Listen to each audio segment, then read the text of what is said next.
When should we consider a patient with myelodysplastic syndromes for transplantation? It's a good question. And I think we should consider any patient up front for transplantation. Clearly, there are some different factors will influence our end decision, but we may consider any patient at the beginning.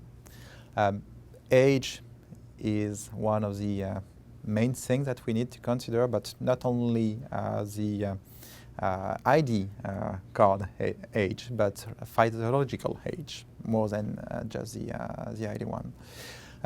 This is something kind of important, but we also need to consider other factors. Some are disease-related, because MDS is an heterogeneous disease, and not all the myelodysplastic syndromes will evolve at the same speed and with the same consequences.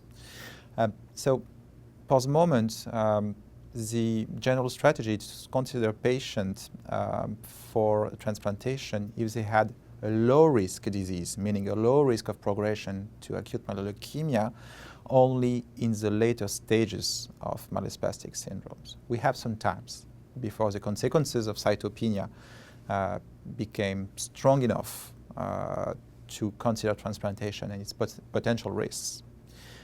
On the other hand, when you talk about high-risk patients with a high risk of progression to acute myeloid leukemia, transplantation should be considered from the beginning. And to decide which patients are low risk and high risk, we rely on all the scores that has been developed along the years. Mostly revised IPSS is one of the key scores that we are using, because with the new cytogenetic classification, with a new way to define blast count, cytopenias, it allows a more precise classification of patients, and it's easier for us to define which patients are considered high risk of progression, which are the ones for which we have some more time. But clearly, situation is kind of easy for high-risk patients. It's pretty straightforward. The question is more for low-risk patients, as consequences of cytopenia are maybe less important, and their life is not at risk just at the beginning. And we may sometimes lose the question of transplantation along the road.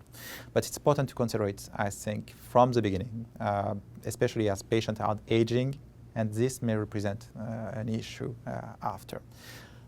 This is really what relates to disease by itself. Other factors are also important when you talk about transplantation. Is a patient going to be compliant with the medication? Is there any kind of comorbidities that may have an impact before, during, or after transplantation?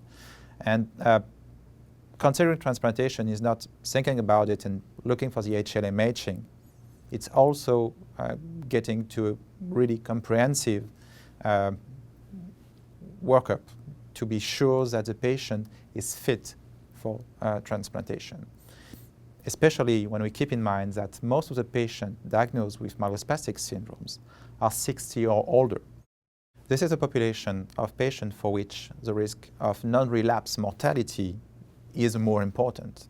And we really need to have a really comprehensive workup for this patient before putting every green lights for the transplantation.